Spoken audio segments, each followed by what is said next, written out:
Hey, this is just a quick update, an overview of what's happened in the last month or so. Unfortunately, I've been sitting on this video for about 3 weeks. I had personal issues happen, I had family issues happen, and I didn't get to the point I wanted to put out a video for my truck, so I'm just going to leave it as it is and put it out as far as I've gotten, if that makes any sense. Basically what I wanted the engine sitting there ready to mock up, and it's not. I've run into more roadblocks and costs, and that's killing me right now. As you'll see in the video, once I get the engine in, I run into, not actually in, but sitting there kind of figuring out where it's going to sit, I've run into some issues. The factory hydro boost system is too big and bulky, and the intake for the air on the Cummins, it hits. I couldn't even get it back far enough, and it was already hitting, so I had to remove that. You'll see. With that said, I have to do a few things to that truck, or I planned on doing. I basically have to do them now during the mock-up, so I make sure there's no problems. Last thing you want to do is basically get that in there, and then you start installing things and come across something that doesn't fit, or now this is in the way. I need to know what I'm going to do to this truck, what I am putting on the truck. Basically got to get everything onto this truck, mock it up, make sure it is a running vehicle, then take everything apart, rebuild the engine, paint everything, do all the stuff, and then put it all back together again. That's basically how it's going to have to work. So that means I got to buy the stuff now. I've already bought the Banks 20 air intake for this. It's just, instead of a single air inlet, it comes up and splits off, goes to two. So that helps the back cylinders get more airflow, which helps in the temperature. There's a problem of that with the stock one, that the back cylinder, number 6 cylinder, get away bug, the 6 cylinder gets hot. I have that coming this week. Today is Tuesday. This video should come out Wednesday, so that means between Wednesday and Friday I should be receiving my Banks air system, air intake system, figure that out. A lot of stuff's going on. And I will do a quick video of that when I get it. I have to bolt that on the engine, just a couple bolts to hold it so I know where it's going to sit. I still haven't bought the brake system because everyone I've looked at, the ones that I like to put on, are almost $1,000, and that's just, that's hurting bad. That is an expense I did not expect. So that's a hard pill to swallow right now. I'm looking in which one I'm going to get. I've kind of narrowed down a couple, but still like $850, and that's just something I don't want to spend, but I'm going to have to. Plus, my full intention anyway was to make a 4-wheel disc brake system. Factory, these trucks came with a front wheel disc, rear wheel drum. I want disc all the way around because it's a heavier engine, more powerful. I want better braking all the way around. So that's another expense, is trying to figure out what system I'm going to do to connect to this. I don't have to worry about the discs yet, but I need to get the brake booster that I'm going to use mounted, get the intake on the engine, then I can see where everything's going to sit. I also have a new steering column coming, a chrome one. Put that in. I want to make sure, depending on, it looks, everything should be fine, but again, I want to make sure. I don't have to worry anything about the turbos. I took off the original air conditioning unit, this big bulky thing that was on the passenger side of the engine compartment. As you'll see in the video, that's all gone. Opens up all that real estate. I have a brand new system I got through Brothers that's going to go underneath the dash on the passenger side. Much more compact, much more efficient. So there's a few changes I knew I was going to do. I got some of those things, but there are some things like this that I didn't plan on that is a little bit scary and an expense I didn't put in the budget. So that means things that come up, as in any project, you're going to take away from the final. So as I take away from the money I have for the paint and body, depends what happens when I get this done, if I'm going to have anything left for paint and body. So we'll see. That's kind of like it in a nutshell. Link up here again on Thursday. Thursday stop for what happened to me.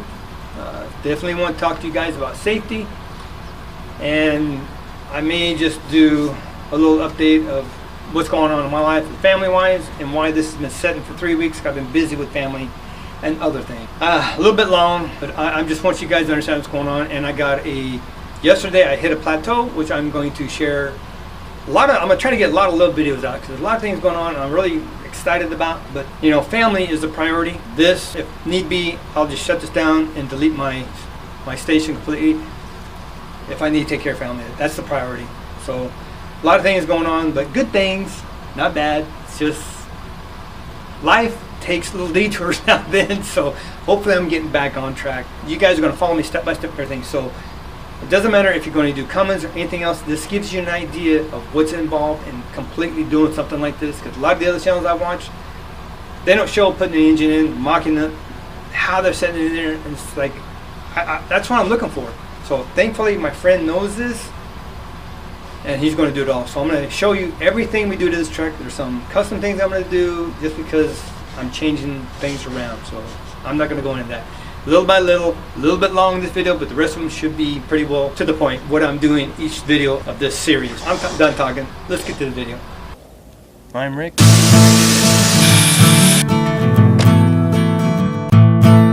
All depressing. Shut the heck up, you stinking roosters.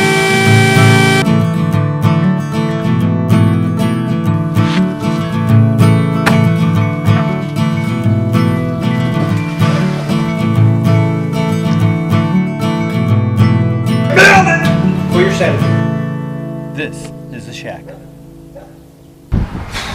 Whew, feels good, nice breeze. Everybody, welcome. Hey, if you're new to the channel, first time stopping by, I really truly appreciate you taking some of your time out to view. Please browse around, check out some of the other videos.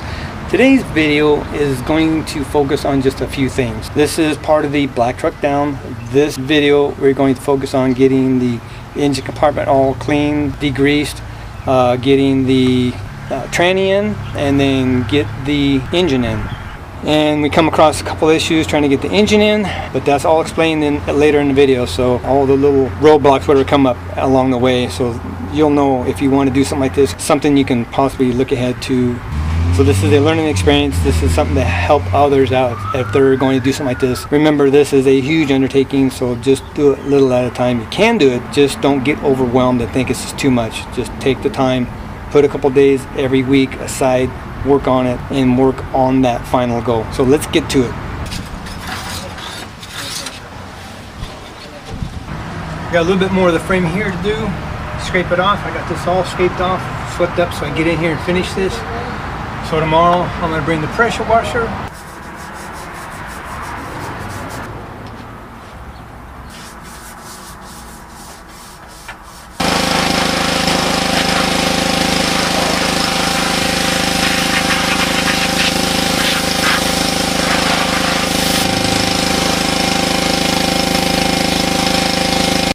Well, there it is, completely pressure washed,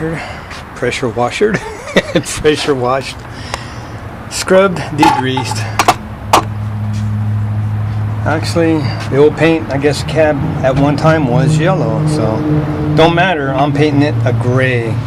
Not sure what shade yet, but it's going to be a gray. Sometime next week we'll get the engine sitting in here and start mocking it up, hopefully. Hi. Jose, I'm a camera hog, you know. Today's September 5th, just a quick update. Wasn't sure if this tranny would hook up or even line up to this engine. Fortunately it does. That's huge. That saves me $1,000 to buy an adapter plate. So this is the bell housing off the tranny. Everything fit right on perfect. The only thing I'm going to have to do, this bracket for this oil cooler, I'm going to have to make something in here, or aftermarket, I don't know, that may even be coming off and done something with, not sure yet. But main thing is making sure this mounts in the engine. So this tranny may have come off a Cummins. It was perfect fit. When I get the tranny over here, make sure it hooks up to it. Well, I've gotten in a little snag here. I'm not exactly sure. I'm trying to get the tranny to mount up here. Originally just had that in there in the spacer, and I was just maybe a 1/4 inch or so shy of that actually fitting in. And we're looking at it, and this part came with the tranny, but I actually thought it was just the part that came out of the engine here. Evidently, I can't find what this is online, so I'm sorry, I don't know what it's called, but we figured out what we think it's for, so I'm going to try it and see. Basically what I think it does, this actually mounts on there. The flex plate goes on next. You see this here on, that actually fits right over that. So we're thinking it fits like this, goes onto the engine, the flex plate, and that helps this more support, keeps it from flopping around too much. It's just beefing this thing up, so that's good. I like added support, beefing everything up a little bit, going a little extra. It's just support between the engine torque converter here. Earlier in the video, I wasn't sure about that one piece for the tranny. That is a Cummins to Allison adapter, and I think it's for the IBS or IESB or something engines, but it fits on this and it adds support to the torque converter, which is great. So I guess that's just what they call an adapter. Again, I looked all around, I couldn't find anything. I just happened to stumble upon what it was, and so at least I know what it is. That's something I learned on this. Now that I got these all ground off, the rivets, I can't get this cross member out at all. So I'm going to take the rivets off, pop this plate off, hopefully I can lift it up and get this cross member out. I don't want to cut it till I'm ready to mount my tranny to it, that way I can see what I got to do. But to get it out, it ain't coming out. There's not enough room to turn it, so I'm going to see if I can get it out by grinding the rivets off and then pop the rivets out. Hopefully I can lift this up enough. I don't know if that even going to work. I may have to take it off both sides, because this plate is just riveted to this cross member here, so I will see. Can't get the tranny until I get this out.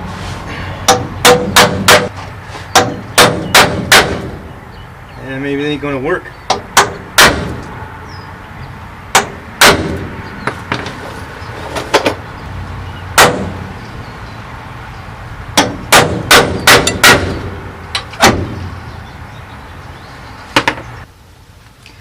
I guess there is enough clearance, barely. Pounding on it, tried to pop this rivet out, kept pushing back, all of a sudden it broke loose.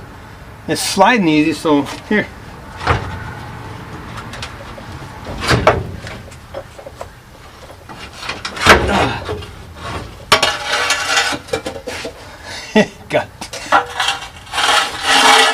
I got the cross member out, yay! Because it wasn't coming out, trying to get the rivets out. Oh boy, let's get the tranny in here now.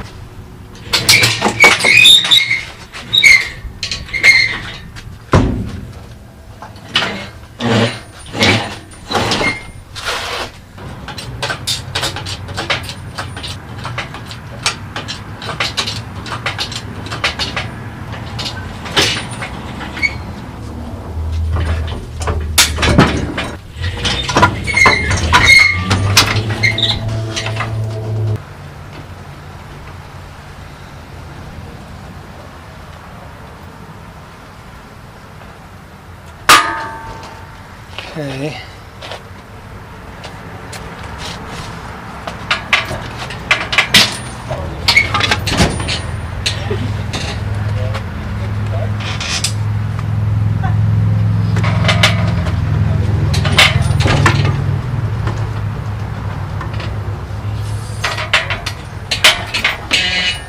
Little by little.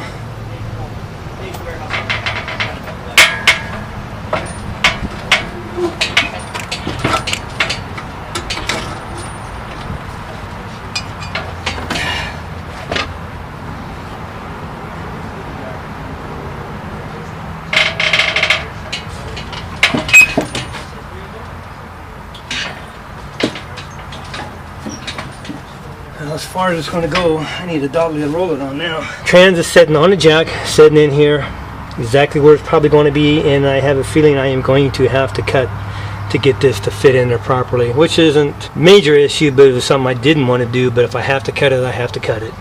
A little quick update. I had quite the incident today. Today is September 7th. Actually my 33-year anniversary with my wife. So I'm not going to work a lot on this. I'm just trying to do something. But we ran into yet another snag. And that's part of doing something like this.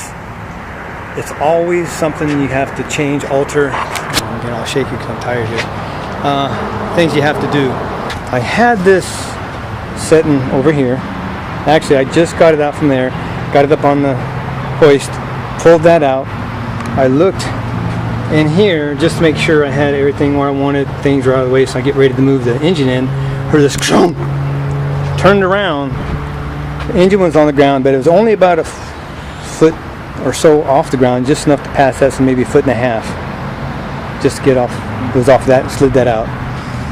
But the engine hoist was on the end, sitting up, and the engine so heavy it pulled it down. Like crazy. That was kind of scary. I'm glad I was nowhere near it, but it just tells you how heavy this engine is.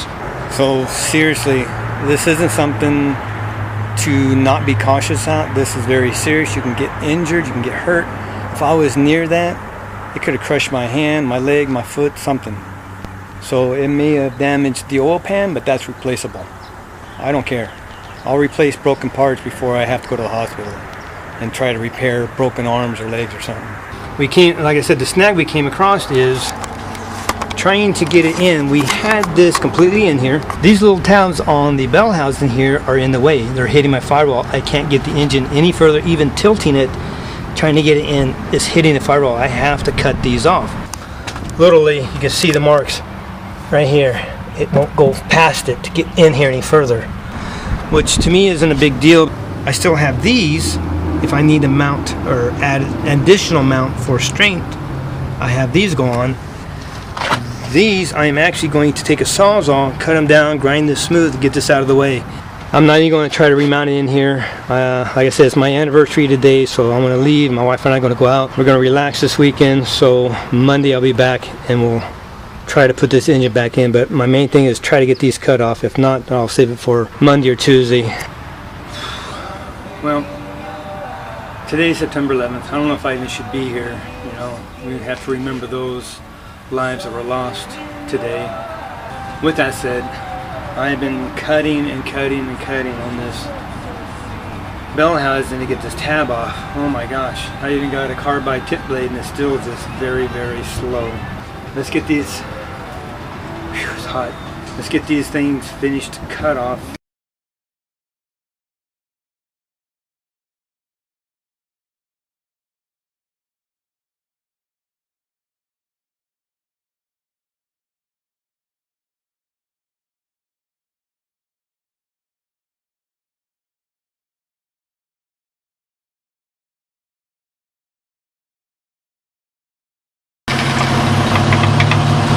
Break it off now. Right. Ooh la la. Alright. Got both tabs cut off.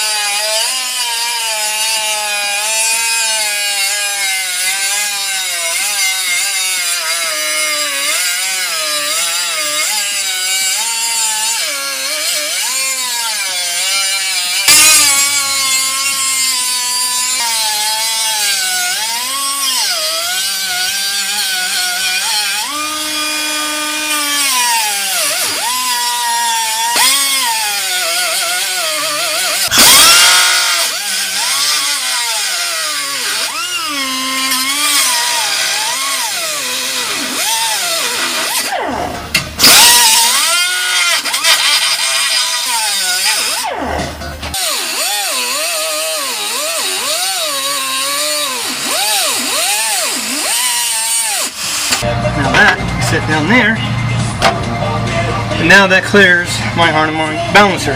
Boop, boop, boop, boop, boop. Yesterday I got the tabs cut off of this, but my friend had to go. He was called out on a service call, so it takes 2 people minimum to move this engine. I told you it tips very heavy, so I wasn't going to chance that by myself. So today I went ahead and I got the oval AC unit off. That's out of the way because the turbo's on this side. So that makes it much easier to start routing stuff and putting things where they need to be on that side. Took a couple battery line, ground line stuff off everywhere, got everything out of the way. Went ahead, cut my frame down so we could set that down. So now the harmonic balancer we can get to without it being in the way. So actually I think we're ready to put the engine in. Yet another little snag. Got the engine in. We're almost where we want it, but probably come up by another 2 inches. It's okay back there, but there's no way the tranny is going to mount without me cutting. What I got to do today, as you see, this is in the way, hitting. So I got to take this Hydro Boost off, and I'm going to get a different style brake system, updated, be hydraulic, so it's not air. So I got to get all this off, taken out, and that'll give this room to go back a couple more inches yet. You see back there, I have plenty of room to go back about 4 to 5 inches, and it's still going to come up about 1.5 to 2 inches, so it's going to be set about right here. But I can't go any further with this in the way. That'll take care of that, and then also, because about right here is where my core support goes, so if this goes back about 3 more inches, that'll give me plenty of room for the radiator and fan. This whole thing is going to be modified because the air conditioner would normally sit right here. It's not going to work, so I'm basically going to cut this off, and then we're going to fabricate something up here so the air will sit up here somewhere. I don't know if I can still use the tension or not, but we'll see. My friend Danny found something online, so we're going to see if we can utilize it. But again, we have to be pay attention to the water inlet here. So if we have it up here, it should be out of the way. Still concerned, as you see, if I can get it here. The oil pan is sitting right on the frame. Even if I go up to 2 inches, I don't know if that's going to be enough to take the oil pan off if ever need be without actually pulling the engine out. So that's a concern I have. September 13th, I got it in here about where it's supposed to be. Now, yes, it is tilted. Actually, it needs to go up 2 more inches to be level, but this is where it's going to end up, and maybe 1 to 2 inches max come back out, but it's sitting against the firewall, I mean back there. It's about where it wants to be, where I wanted that from the frame. So once I get that level, but I have to cut the firewall to be able to get this level up and sit in there. Then all we have to do, we're going to cut just back here, so before it starts to taper down where it's straight, we're going to cut there. So all we have to do is extend it back a couple inches, then the natural flow of the pre-molded firewall will go back on. So we're probably going to extend that back about 3 inches. So that's going to be it for today. Modification, alteration, oh yeah, that's what it takes when you swap engines. That's the update. Again, Thursday's thought, I will talk more about what happened to me. Do another little video. I've hit a couple plateaus and I'm very excited about that. And I know this channel has kind of stalled, but a lot of things been happening in my private life. I'm gonna have a few little short videos coming out. So again, make sure you subscribe to stay tuned, stay up to date, everything that's going on. Because once I get that mocked up, it's going to go fast. Thank you so much for watching. Truly appreciate that. Be blessed. Take back your shack for your sanity.